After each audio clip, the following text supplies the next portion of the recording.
Welcome to the podcast, Speaking to Influence, Communication Secrets of the C-Suite.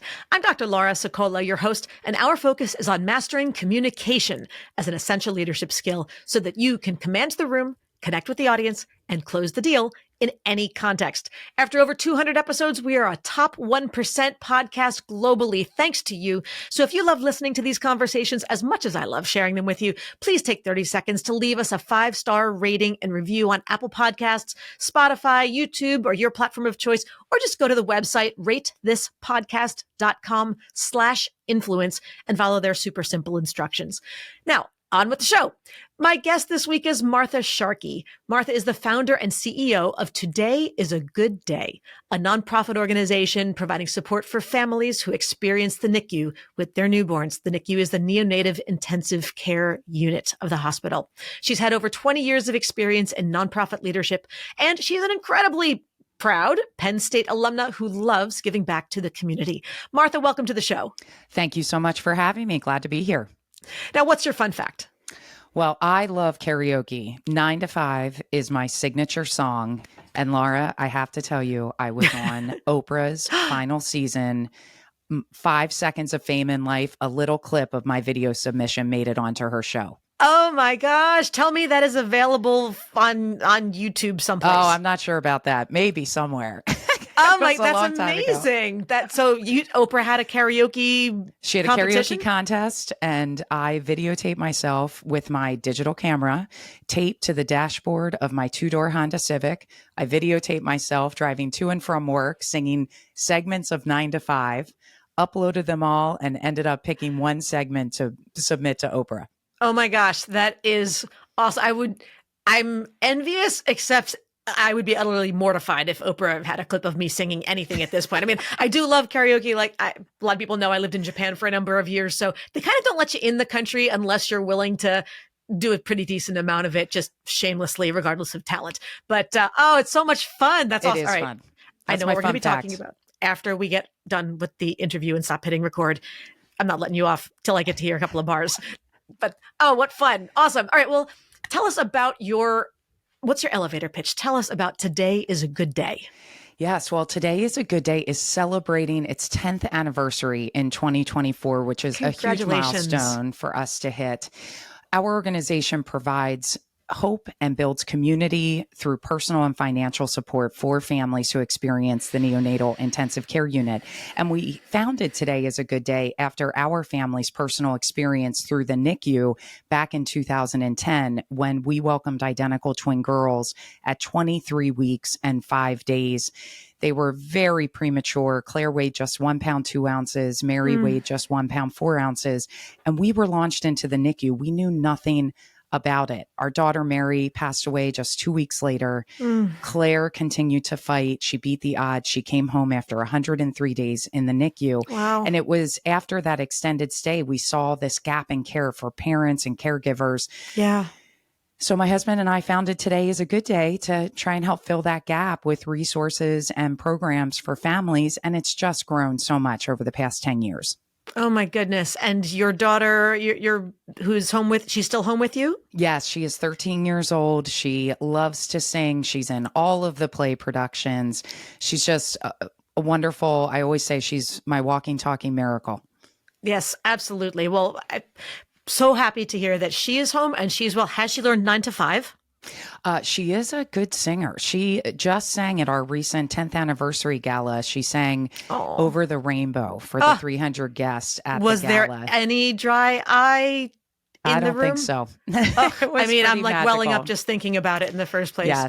Yes. And of course, I'm so sorry for your loss. Thank you so much. And it's been truly a labor of love. We've expanded our work, serving families at one hospital when we started, and now serving families at 29 hospitals and organizational partners across 7 states.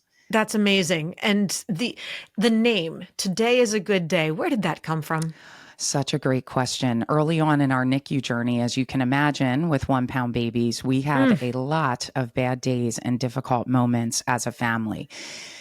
anytime the doctors and nurses would come to us and say, today is a good day for Claire, or at the beginning, today is a good day for Mary, we always rejoiced, and we would write that in our journal at the top of our daily entry into our family's journal to keep track of what was going on through the NICU experience. Yeah. And those good days and those good moments are really what got us through. So we always talk to families about celebrating those good milestones, those good minutes, those good days, good hours with your baby in the NICU. Yes. Every minute that you get to spend with them is a good minute. And for perspective, anybody out there who didn't quite process the number, a 1 pound baby coming out, 1 pound is basically a large potato. Yes. That's what we're talking about, fitting in the palm of your hand. And Claire actually dropped from her 1 pound, 2 ounces to 15 ounces on day 3 of life. So she had a very difficult prognosis. Oh, my goodness. Well, let's go into the good part of today is a good day and the incredible work that you're doing with others and how the leadership communication lessons that you have learned on that journey that you can now share with all of us, regardless of what industry or role that we happen to be in. And from that, what's the most important leadership communication lesson that you had to learn, and how'd you learn it? Well, I'll tell you what comes to mind for me. Growing from one hospital to 29 hospitals and organizational partners is not just me. And we have built out the staff over the past 6 years when we first hired our first employee, other than myself. Mm-hmm. And then our team has grown to now having a team of 7. And a big leadership communication lesson, I think, is figuring out how, as a founder of an organization, and how I was looking at giving up and helping to encourage my team members to continue living the mission of today is a good day.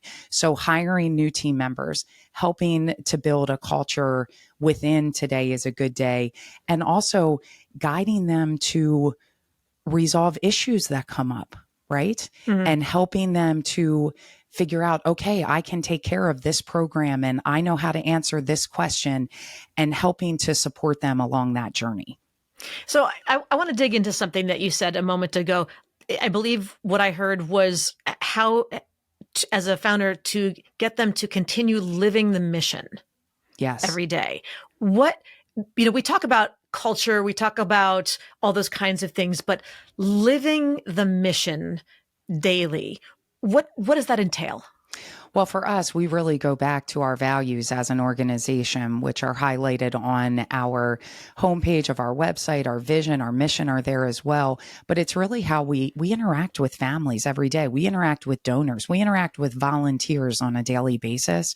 A few of our values that we had are create community, be inclusive, lead with empathy. For sure, in the line of work that we are helping families who are navigating some of the most difficult days of their lives. And I believe that team members, when you're the founder of an organization, it's very easy for team members to come to you and say, okay, well, what do you want to do with this, Martha? How do you want to solve this problem? How do you want to fix this? I have shared with the team that I cannot resolve issues for them, Laura, that they have to come to me with a solution. Yeah. And I will provide feedback. And if I resolve the issue, I have to put $1 in the jar because I have gone back on my word of solving the problem for them. I love it. The $1 in the jar. Like if I do this, I have to put the $1. I'm not allowed to do it for you. What an interesting accountability detail. It is, but I think it has been, we've kicked off the new year with this whole concept, and it's been wonderful to see the team continue to grow in their roles and also continue to take me out of some of the weeds of the programs and the events and the details that really started with my husband and me and a few of our volunteers early on. That's not where we are today. And I have to be willing to grow with how the organization is growing. Always a challenge, isn't it? To learn to let go and just delegate. But I love that you've got your own little checks and balances, dollar for dollar system or dollar by dollar system growing or in place for it. But now tell me about a time when you made the wrong call and had to fix it. Who'd you approach first and what did you say to them? Yes. Well, thinking about this, I look at how we started today as a good day. And I look back thinking and I never like to use the word should, but looking back, I would have gotten buy-in from our hospital partners earlier on. When we founded Today is a Good Day, my husband and I are both working full-time. We ran the organization on the side. We raised some funds to get started. We did our first few care packages and started handing them out to our original flagship hospital partner. But we were giving our programming away for free, which isn't sustainable. And so at some point when we worked on our strategic plan in 2018, we said, well, we have to look at how we're sustainable.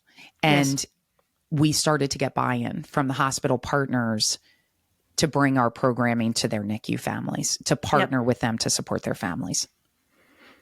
Yes. Yes. And so just being able to, did it feel weird to go back to them where you'd been just like, hey, we're going to give you all this stuff for free, saying we kind of want to charge you for it now, or we need to ask you for something in return? Was that an awkward conversation to have? Laura, I would say not for me. My background's in fundraising, so I'm always happy to do the ads.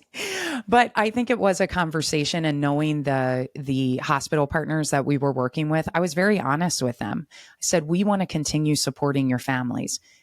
The way that our model is set up, it's not sustainable. So in order for us to be sustainable and to be here in 10 years, we need your buy-in. Let's share the cost of what this looks like.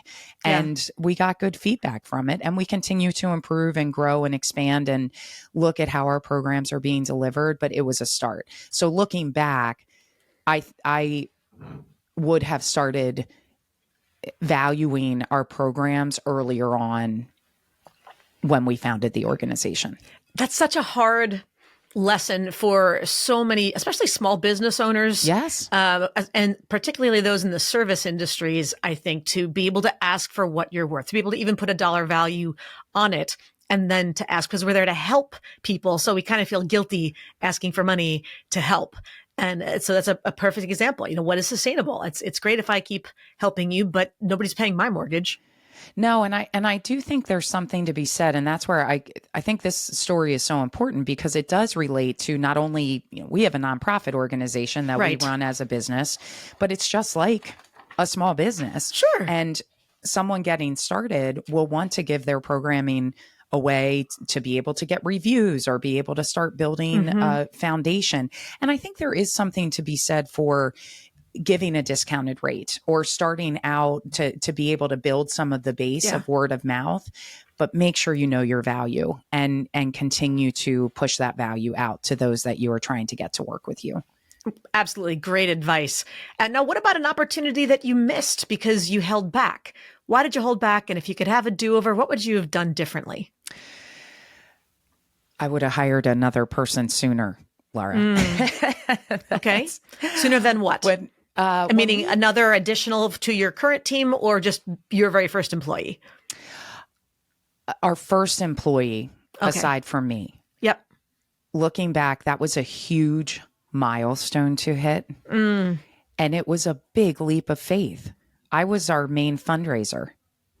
And I thought, well, now I have someone else I'm responsible for. So I better make sure that we are raising funds, that we are expanding our hospital partnerships, that we are reaching more families, and that we are in this, and we are doing this because we have another employee.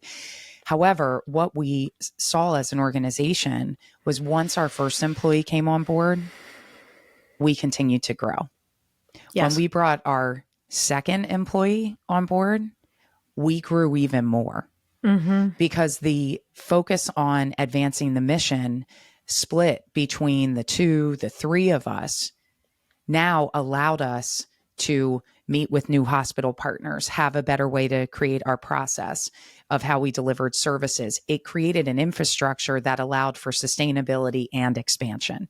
Right. And looking back, I may have hired someone earlier than we did. And it was my best friend from Penn State who said, all right, it's time to do this. We are hiring a second person. She helped to write our first strategic plan, and she has always been the one who has pushed me in so many ways. But it was the best decision that we made. That's awesome. That's great. And it's such a hard trigger for small businesses to pull to justify the commitment to the expense. And of course, the releasing the control, because you're used to doing all of those things. You know how you like it done, you know your standards, but your time is better spent elsewhere. Well, and what I'll add to that is, what do you need the help with? So when we hired someone, I knew that I needed help with program management, of delivering our services, of helping to communicate with the hospital partners that we had. So the job we created was an operations role, because that's the support I needed so that I could get back out doing my main role, which was fundraising, building hospital partnerships. And so figuring out where your gaps are, and that could be a contracted employee, a 1099, as I've hired over the years, a part-time employee to start. We have moved so many employees from part-time to full-time just to see how much is really needed. Yes. Okay, then tell me about a time when you decided to take a big risk. What was at stake, and how did you communicate your decision to your key stakeholders?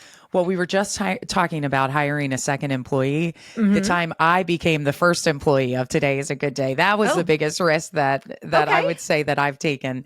Because you mentioned that you had a full-time job, and this was kind of a side gig, so to speak, and then it was a question of turning it full-time? Yes. Okay. Yes. Our organization was officially founded in May of 2014.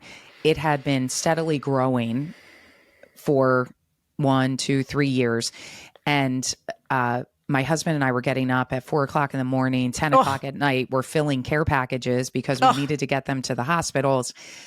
And finally, we had a real heart to heart. And we had a 3-year-old at home, and Claire was around, I guess, 7 by that time. And we had a real heart to heart and said, okay, well, if we want this organization to go in the direction that we think we want it to go in, we need to have someone who's fully dedicated to it. And I took a huge leap of faith to step down from my full-time role. I had a great role as a director of the business district in Chestnut Hill in Philadelphia, stepped down and focused on Today is a Good Day full-time. We created a strategic plan from 2018 to 2020 to build out our board, create our event schedule, look at our grant applications, how we were going to bring in revenue and help our expansion program, all of those different components. And so that really was a huge risk to take.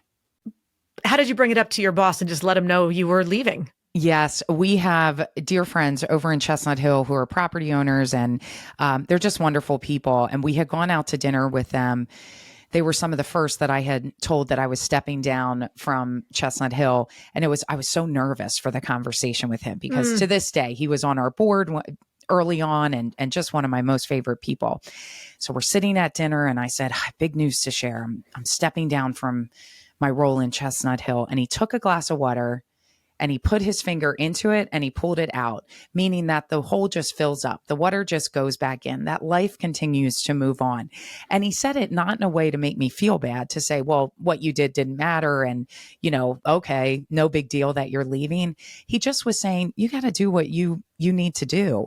And if this is a good opportunity for you, Chestnut Hill will continue on. Someone will take your role just as you took the role from someone else.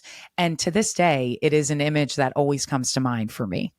Yep. And it is really hard to feel like, well, but if I leave, what'll happen to the other organization? And yeah, okay, it'll be hard, but keeps moving forward. It will keep moving forward. Life moves on. So, and I think that's a good lesson in both humility and encouragement for all of us who are thinking about, well, can I afford to leave X and move on? And what if, and your role, and no, you'll be okay. Do what you need to do. Love it. Okay, I think it's time for our listener 24-hour influence challenge. So this is a chance for you, Martha, to challenge the audience to take one step that they can complete within 24 hours to have more influence. How would you like to challenge our listeners today? Well, I'm going to give the listeners a very personal challenge, Laura. So we talk a lot about our organization, and I mentioned that one of our key values is lead with empathy. And empathy is really trying to help us be where someone else is at this time. So I am going to challenge the listeners to think about someone that you know within your network of family or friends who might be going through a difficult time, who might have just received a diagnosis, who maybe just experienced loss, a child loss or a parent loss, and you're in a spot where you just don't know what to say to them. So you really haven't reached out. And I'm going to encourage you to think about that person and to call them. Pick up the phone, reach out to them. And the simplest words that you can say as a lost mom of 2 babies is, I don't have the words for you, but I just want you to know I'm thinking about you. Acknowledgement means so much to someone who is going through a difficult time, or for us, our journeys with pregnancy and child loss. When someone acknowledged it for me, that just meant the world. So I'm giving you this simple phrase: call the person that you're thinking of. I don't have the words for you, but I just want you to know I'm thinking about you. I love the pure simplicity of that, because I think more than, we have all these silly labels of introvert, extrovert, who's blah, blah, blah. But when it comes to something that's truly, there's difficult and then there's heartbreaking. And the more difficult a situation becomes, the more we don't know what to say, don't want to say the wrong thing, don't want to feel awkward. There's that tension, and we just turtle up, sort of pull into our shells and just don't want to look, don't want to talk, don't know where to go. And those are the situations when people need someone to reach out the most, because it is inevitably when most people pull away. Yes. And the beauty and the permission, I appreciate you giving us permission to say, I don't know what to say, that is an answer unto itself, that is an offering, that is an outreach, and to be able to say nothing more than, but I'm thinking about you, but I'm here for you. And then stop talking. That's enough. They will respond somewhere from there, and maybe the conversation will only last another 30 seconds. Maybe it'll go longer, but that's enough, and it will be well received. Yes. Is that accurate? Did I hear that right? Well, you and I could have a whole other podcast episode on this, but that is so important. It's not you solving a problem for someone else. Sometimes it's just being with someone else. And I oftentimes say, we just talked about making the phone call, but if you have somebody going through a hard time, they're probably not going to reach out to you to say what they need. So do what's in your heart. I oftentimes say you can't do the right thing wrong. I heard that from the same friend who put his finger in the water. But what that means is, if you in your heart say, oh, I know this friend's going through a hard time, I should send them a meal, or I should drop off some flowers for them, or I should just give them a call and say, hey, I just want you to know I'm thinking about you. That yes, and yes. Right. Or I should go pick up their kids and take them and babysit them for a couple hours so they can have some rest, and just say, I'm coming. Don't let me know when I can help, but I'm going to come pick them up on Saturday at 2 so that you have some time to rest. So it's just taking those steps of acknowledgement and just being there for a person in that next level way means so much. And if you can do something big, like drop off a meal, like pick up the kids and give them an hour to run an errand, to take a nap, to do whatever it happens to be, to have a good cry, great. But if not, the text message can be okay. Yes. Just letting someone know that's there. I've many people out there know my cousin was killed in one of the towers on 9/11.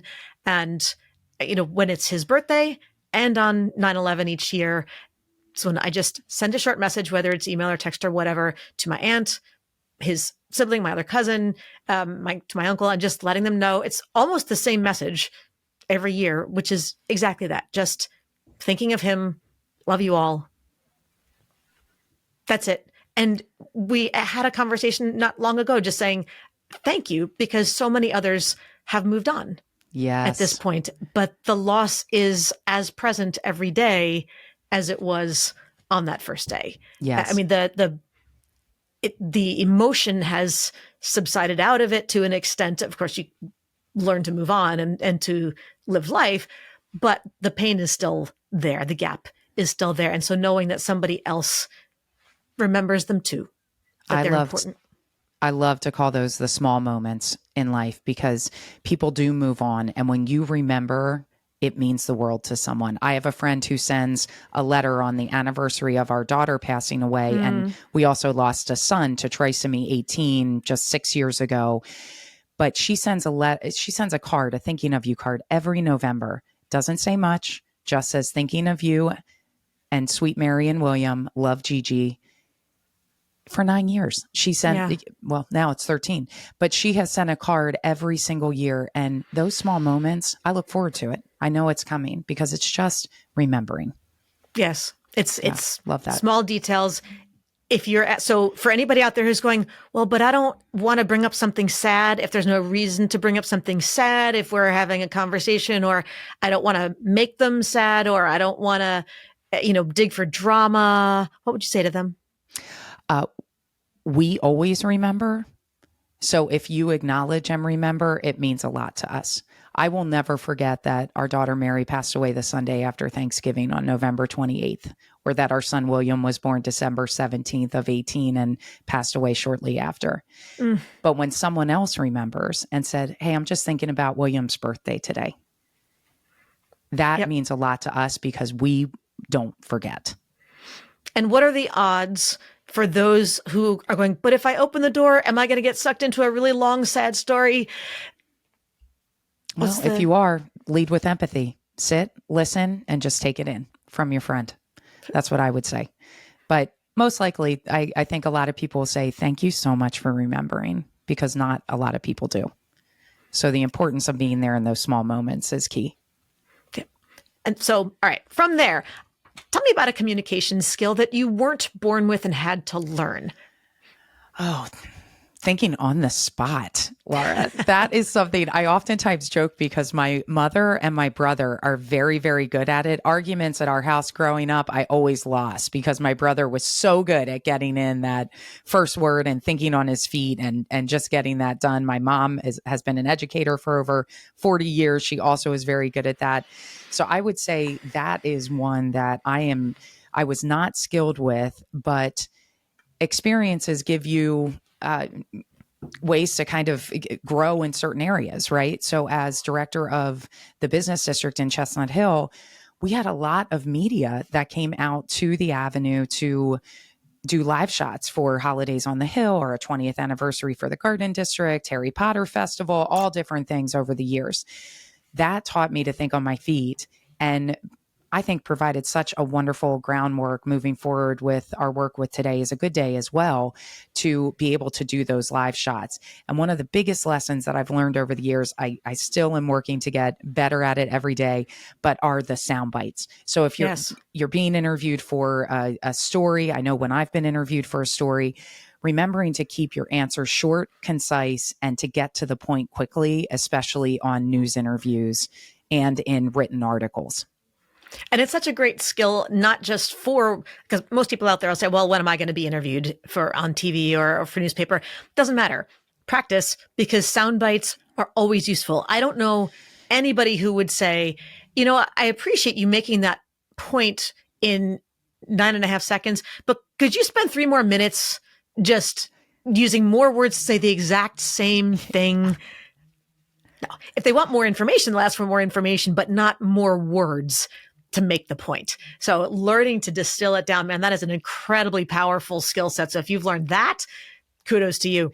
Well, and I would say newspaper articles in particular, if you're having a piece written about you or written about the organization, I've gotten caught with articles where I read it after it goes to print and I go, oh, they did not pull out of that interview what I thought they were going to pull out of that interview. Yes. And that goes back to making sure, one, if you can get the questions ahead of time just to have an idea of what's going to be asked, but 2, short, concise, to the point words that I've wanted to use to make sure that you're given the right answers.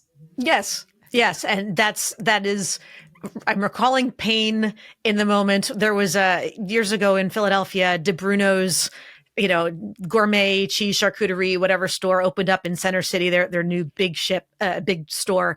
And I was there for opening day and I chatted with a reporter from the Inquirer. And, we talked for I don't know, probably 10 minutes, and she's jotting down all sorts of notes, and we're just conversing about gourmet this and different kinds of imported that's.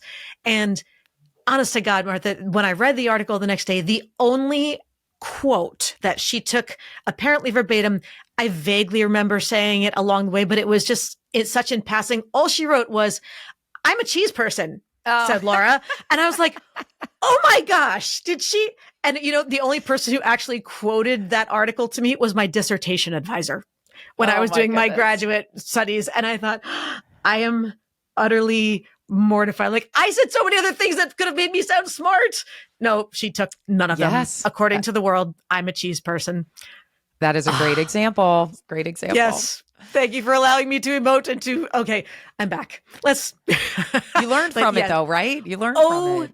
Yes. So sound bites, especially with newspaper reporters, because they can only fit little teeny weeny chunks of speech into the columns anyway. So give them what you want them to say, or they will come up with their own. And its chances are not what you're going to want. I totally agree. Public service announcement of the day. Thank you, Martha. Tell me about a time. We tapped into a couple things today. I'm really excited about it. Yes. And so cheese is a good thing. Don't be a cheese person. I mean, cheese. I'm a cheese person too, Laura. I'm with you. Okay. So we're bonding as over cheese. That's awesome. Yes. We'll get some wine with that and have a really great evening. Karaoke. Over karaoke. Yes. All right. We'll figure out, everybody get on the mailing list and we'll let you know where the party's going to be next time. Lastly, finish this sentence. I wish I was better at explaining what to whom. Oh, I feel like we've talked about it. We talked about it just a little bit ago, but I'm going to come back to this for that personal connection with family, friends, colleagues. I wish I was better at explaining the importance of acknowledgement to someone who hasn't gone through a difficult situation or a similar situation or has trouble relating with someone who has. We talked about it a lot and went down a lot of different conversation paths, but I will say that is so important. Acknowledgement. And I'll share a personal story on that. Yeah. In 2018, we found out we were expecting our fourth child, a son. My husband was very excited. And at 14 weeks gestation, we learned that our son, William, was diagnosed with trisomy 18, which is a very difficult prognosis, genetic, chromosomal abnormality. So we knew based upon his prognosis, he was going to pass away after he was born, if he made it to live birth. I was able to carry him until 34 weeks. We had 91 minutes with him before he passed away. But that pregnancy was truly the most difficult chapter of my life. Beyond the NICU, what we had experienced with Claire and Mary, it was very, very hard. And one of the hardest pieces, I remember being at a party where almost everyone who was there knew what was going on with our family and knew what was happening with William. And I was visibly pregnant and no one said anything to me. And it goes back to our previous conversation around feeling uncomfortable and not sure what to say. And all I really wanted was someone to come up and say, Mart, I'm just thinking about you. I know you all are going through a tough time.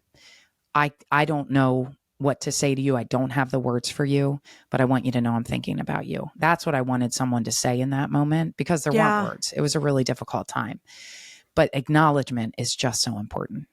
Yeah. There's that massive elephant in the room and no one wants to bring the party down. No one wants to make you sad, but there's still that palpable tension of, I feel like I should do something. I feel like I should say something. And you're there, God love you, with the smile plastered on your face for this party, which I'm sure was difficult in itself. Yes. Yeah, it was a hard time, hard chapter. Yeah. Thank you for sharing those lessons. And again, reinforcing the importance and the value and how much it's appreciated by those who are struggling with those times, upcoming, current, or past, just the acknowledgement and that it's never too late. Yes, absolutely. It's never too late. And even if something that was 10 years ago or 20 years ago and you never said it then or haven't said it since, it's still okay to say, you know what, I should have said this then. I should have said it since. So I'm saying it now. You could say, I hope it's not too late. And I can't imagine anybody who would say it is. I don't think so. Yeah. So, oh my goodness, Martha, thank you so much for this very heartfelt lesson in communication. How can people learn more about you and Today is a Good Day? Yes, well, thank you for the opportunity to be on your show. What an honor. Really appreciate it. And so glad our paths crossed through mutual connections. Just wonderful. But to learn more about Today is a Good Day, please visit todayisagoodday.org. You can also follow us on Instagram at NICU Today, on Facebook at NICU Today, and also on LinkedIn at Today is a Good Day. And of course, you can follow our podcast at NICU Today, available on all podcast platforms. We talk about different experiences that NICU families have. We speak with pediatricians, OBGYNs, and so many more. It's a great opportunity to learn more. And of course, we'll put all of those links in the show notes. Thank you so much for joining me on the show today. Thank you. And to everybody else out there, thank you as always for tuning in. Be sure to subscribe so that you never miss an episode. And if you love the show, once again, please leave us a 5-star rating and review on Apple Podcasts, Spotify, YouTube, or your platform of choice so we can help even more people to increase their confidence, presence, and influence. And if you're not sure how to do that, you can go to the website ratethispodcast.com/influence and follow their super simple directions. And finally, of course, if you want to download my free guide to equipment recommendations for virtual influence, including my picks for microphones, lights, and more, go to speakingtoinfluence.com. I'm Dr. Laura Sicola, and you're listening to Speaking to Influence, Communication Secrets of the C-Suite. Hi, everyone. This is Dr. Laura Sicola, and I want to sincerely thank you for listening to the Speaking to Influence podcast. If you love listening to these episodes as much as I love bringing them to you, be sure to subscribe so you never miss an episode. And please go to iTunes right now to rate and review our podcast in order to help us expand our reach so even more people can master the 3 C's to command the room, connect with the audience, and close the deal. Thanks for listening to Speaking to Influence, Communication Secrets of the C-Suite, the show for leaders who want to speak with impact. The hosts, producers, owners, and media distributors of the show make no guarantees that the strategies and information discussed will result in profit or other success and may result in losses. The opinions and statements of the hosts and guests do not necessarily reflect the opinions of the owners, staff, managers, broadcasters, or sponsors of the show. No medical or psychological therapy or personal or professional wellness or relationship advice is offered in the show. You are advised to seek counsel on matters related to your health, family, relationships, job, or other business and legal matters from licensed advisors in those areas prior to making any changes in business or lifestyle. No information provided may be suitable in your situation. As always, take responsibility for the decisions and actions you take, including the reactions they may make in your work, family, health, and life.